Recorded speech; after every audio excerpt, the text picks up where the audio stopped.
Wakati mwingine mtu anayebadilisha maisha yako sio lazima akae kwenye maisha yako. Wakati mwingine anakuja kwa dakika chache tu, anakuonyesha mlango alafu anatoweka. Baraka alisimama mbele ya lile jengo la zamani. Mvua ilikuwa imeacha kunyesha, lakini mikono yake ilikuwa inatetemeka. Alitoa lile karatasi mfukoni, akaisoma tena. Kesho hujengwa na unachokifanya leo. Maneno 6 tu, lakini sasa hayakuonekana kama maneno ya kawaida. Baraka akamgeukia yule jirani aliyekuwa anamwambia kuhusu mlinzi. Umesema mlinzi wa mwisho alikufa miaka 10 iliyopita? Jirani akatikisa kichwa. Ndiyo. Aliitwaje? Jirani akakaa kimya, uso wake ukabadilika. Kisha akamuuliza Baraka swali ambalo hakulitarajia. Wewe ulimuona? Baraka akasema ndiyo. Jirani akarudi nyuma hatua moja, akafunga mlango wa nyumba yake. Kabla hajaufunga kabisa, alisema kwa sauti ya chini, basi usirudi kwenye jengo hilo. Mlango ukafungwa. Baraka akabaki peke yake akiwa ameshikilia karatasi, na kwa mara ya kwanza alihisi labda mlango mdogo haukuwa somo tu, labda ulikuwa mwanzo wa kitu kikubwa zaidi. Kesho yake Baraka aliamka dakika 5 mapema kama kawaida. Akachukua kitabu chake, akafungua ukurasa, lakini hakusoma hata mstari mmoja. Akili yake ilikuwa kwenye jengo, kwenye mzee, na kwenye swali moja, alikuwa ni nani? Baada ya kazi, Baraka alirudi kwenye mtaa ule. Safari hii hakwenda kwenye jengo. Aliingia kwenye duka dogo lililokuwa upande wa pili wa barabara. Ndani kulikuwa na mwanamke mzee, alikuwa amekaa nyuma ya kaunta. Baraka akanunua maji kisha akauliza, samahani, unalijua lile jengo? Mwanamke akalitazama akamjibu, najua, na mlinzi aliyekuwa anafanya kazi pale. Mwanamke akaacha kupanga sarafu. Kwa nini unauliza? Baraka akatoa lile karatasi. Mara tu mwanamke alipoona yale maandishi, sarafu moja ikaanguka kutoka mkononi mwake. Akamwangalia Baraka, umeipata wapi? Kuna mzee alinipa. Mzee gani? Alikuwa anafagia ndani ya lile jengo. Mwanamke akafunga duka. Baraka akashangaa, mbona unafunga? Mwanamke hakujibu. Akavuta pazia, akafunga mlango wa ndani, kisha akamwambia Baraka, miaka 11 iliyopita kulikuwa na mlinzi kwenye jengo hilo. Jina lake alikuwa Mzee Daudi. Baraka akakaa kimya. Mwanamke akaendelea, lakini Daudi hakuwa mlinzi wa kawaida. Watu wengi walikuwa wanakuja kuzungumza naye, wafanya biashara, wanasiasa, watu walikuwa wamepoteza kila kitu, wengine walikuja wakiwa maskini. Miaka michache baadaye walikuwa watu tofauti kabisa. Baraka akauliza, aliwapa pesa? Mwanamke akacheka kidogo. Hapana, aliwapa kazi. Hapana, basi aliwapa nini? Mwanamke akamwangalia moja kwa moja machoni. Mlango. Baraka akahisi baridi ikipita mgongoni kwake. Mlango mdogo? Mwanamke hakujibu.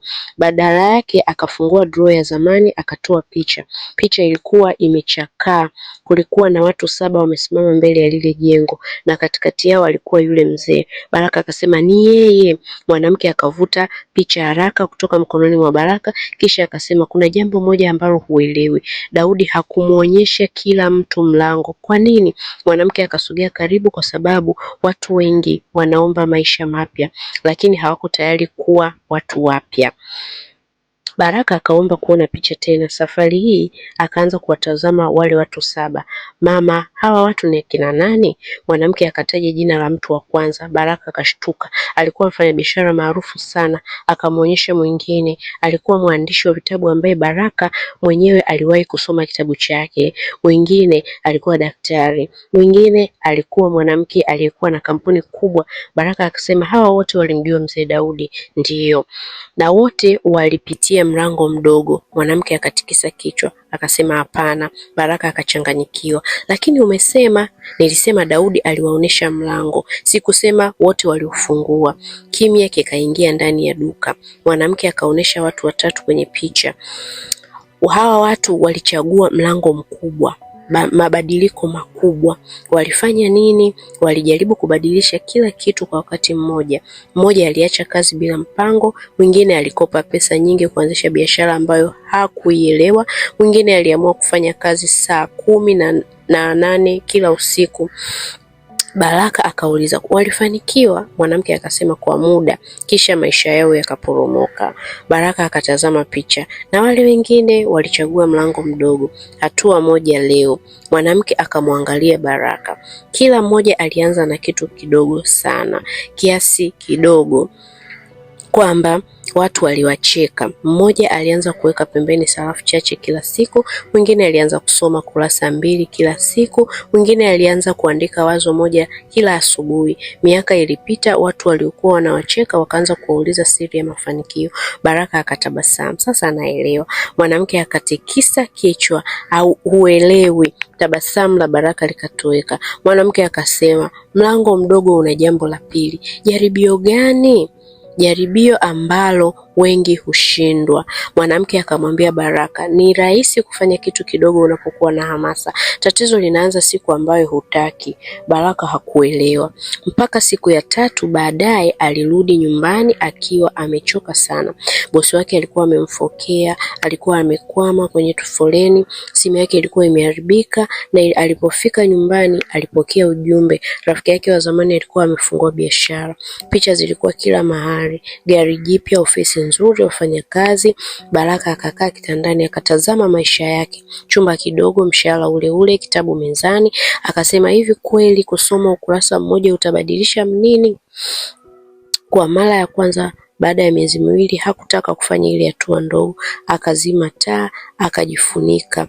Lakini alipofumba macho alikumbuka maneno ya mwanamke, tatizo linaanza siku moja ambayo hutaki. Baraka akafungua macho, akaangalia saa 6:47 usiku. Akajiambia, kesho nitasoma kurasa 2. Akafumba macho tena, lakini ndani yake kulikuwa na sauti ndogo, uliahidi leo. Baraka akakasirika, ni ukurasa mmoja tu. Sauti ikarudi, ndiyo, ukurasa mmoja tu. Baraka akakaa kitandani, akawasha taa, akachukua kitabu, akasoma ukurasa mmoja. Akafungua kitabu. Hakuhisi kuwa tajiri, hakuhisi kuwa shujaa, hakuhisi maisha yamebadilika, lakini alipotaka kulala alitabasamu, kwa sababu usiku huo Baraka aligundua siku ambazo una hamasa hazijengi tabia yako. Siku ambazo hutaki ndio zimeamua wewe ni nani. Lakini Baraka hakujua kwamba usiku huo huo kuna mtu alikuwa akimwangalia kutoka upande wa pili wa barabara. Asubuhi yake ilifuata. Baraka alipotoka nyumbani aliona bahasha chini ya mlango. Haikuwa na jina, haikuwa na anwani. Alifungua, ndani kulikuwa na karatasi moja, maneno 3, umefaulu jaribio la pili. Baraka akaganda, akaangalia kushoto, akaangalia kulia. Hakukuwa na mtu. Akakimbia mpaka mwisho wa mtaa. Hapo akamwona mtu mwenye koti jeusi, alikuwa akitembea haraka. Wewe! Baraka akapiga kelele. Mtu huyo hakugeuka. Baraka akaanza kumkimbiza, akapita barabara, akapita watu. Mtu mwenye koti jeusi akaingia kwenye njia nyembamba kati ya majengo mawili. Baraka akamfuata. Alipofika upande mwingine hakukuwa na mtu. Kulikuwa na ukuta na mlango mmoja, mlango mdogo. Baraka akasimama, moyo wake ukapiga kwa nguvu. Kwenye mlango ulikuwa na maandishi, usifungue kama bado unatafuta hamasa. Baraka akashika kitasa, akakifungua. Ndani kulikuwa na chumba kidogo, meza, kiti na ukuta uliojaa picha. Baraka akaingia polepole, akafungua ule mlango, akaanza kuangalia picha. Watu wengi, wanaume, wanawake, vijana, wazee. Chini ya kila picha kulikuwa na tarehe 2, tarehe ya kwanza, tarehe na tarehe ya pili. Baraka hakuelewa mpaka alipoona picha ya Mzee Daudi. Chini yake kulikuwa na tarehe 1981, 1982, miaka 10. Akaangalia picha ya mfanyabiashara aliyemwona kwenye duka mwaka 95, mwaka 96, miaka 10. Maandishi 2001, 2002, miaka 10. Baraka akaanza kuhesabu kila mtu miaka 10. Kisha macho yake yakatua kwenye picha ya mwisho. Mikono yake ikaanza kutetemeka.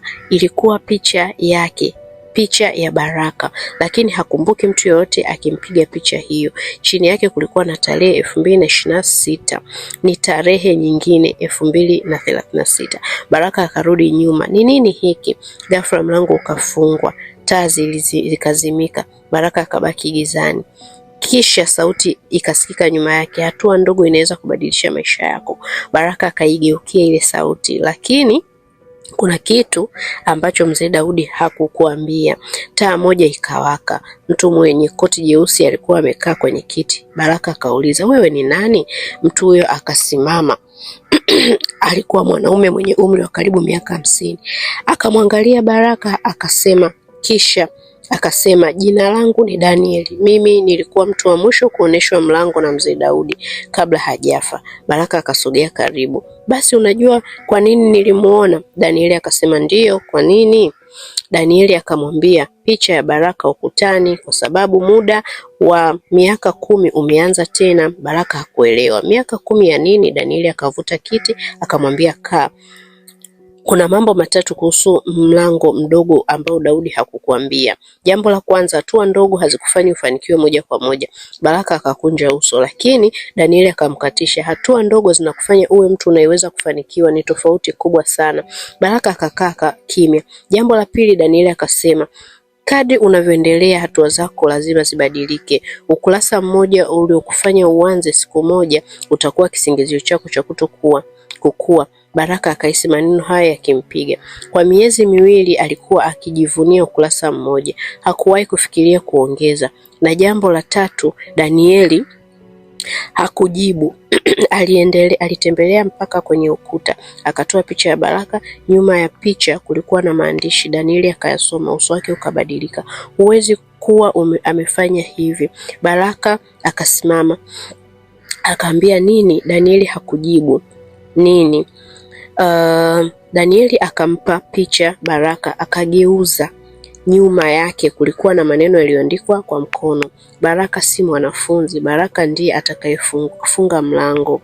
Baraka akamwangalia Danieli. Maana yake nini? Danieli akarudi nyuma.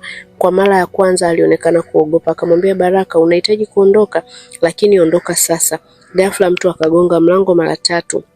Danieli akazima taa, akamshika Baraka mkono, akanong'ona, usitoe sauti. Mlango ukaanza kufunguka pole pole. Baraka akashikilia pumzi. Mwangaza kutoka pale ukaingia ndani, kivuli cha mtu kikaonekana sakafuni, kisha sauti ya mzee Danieli. Baraka akaganda, alijua sauti hiyo. Ya mzee Daudi, nilikuambia usimuoneshe picha. Danieli hakujibu. Baraka akataka kugeuka, lakini Danieli akamshika kwa nguvu, akanong'ona, usimtazame. Baraka akasema kwa sauti ya chini, kwa nini? Danieli akajibu, kwa sababu huyo sio Daudi. Kimya. Alafu sauti ya mzee ikacheka, mlango ukafungwa, taa zikawaka. Hakukuwa na mtu, lakini ukutani picha zote zilikuwa zimeondolewa, zote isipokuwa picha moja tu ya Baraka, na chini yake tarehe ya 2036 ilikuwa imefutwa. Badala yake kulikuwa na tarehe mpya, kesho. Danieli akaitazama kisha akamwangalia Baraka. Tumechelewa. Baraka akauliza, kesho kutatokea nini? Danieli akasema, kesho hutakiwi kufanya hatua ndogo. Kesho utatakiwa kuchagua ni maisha gani yatakufaa. Tunapomalizia hii episodi ya pili tunajifunza vitu vingi, lakini pia tunatakiwa kujiuliza kwa nini picha ya Baraka ilikuwa kwenye ukuta kabla hajafika, na huyu mzee Daudi aliyemuona alikuwa ni nani, na Danieli alimaanisha nini aliposema Baraka atalazimika kuchagua maisha yatakayomfaa. Episodi ya 3, Baraka atagundua kwamba adui mkubwa wa maisha yake mapya, lakini pia ni Baraka wa zamani na mmoja wao lazima ashinde. Kama wewe ndo mara yako ya kwanza kusikiliza hii simulizi, basi tuko hapa kujifunza namna gani hatua ndogo ndogo zinaweza zikabadilisha maisha yako kama utazitilia maanani. Lakini pia tunajifunza jinsi sauti za sirini ambazo huwa tunazipuuzia ndio zinazotupa mwongozo wa maisha yetu, namna ya kufanikiwa na namna ya kutokufanikiwa. Usisahau kusubscribe, usisahau kushare, usisahau kulike, usisahau kucomment, kwa sababu episode na simulizi nyingi za kutosha ambazo zinaweza zikakujenga kifikra zinakuja.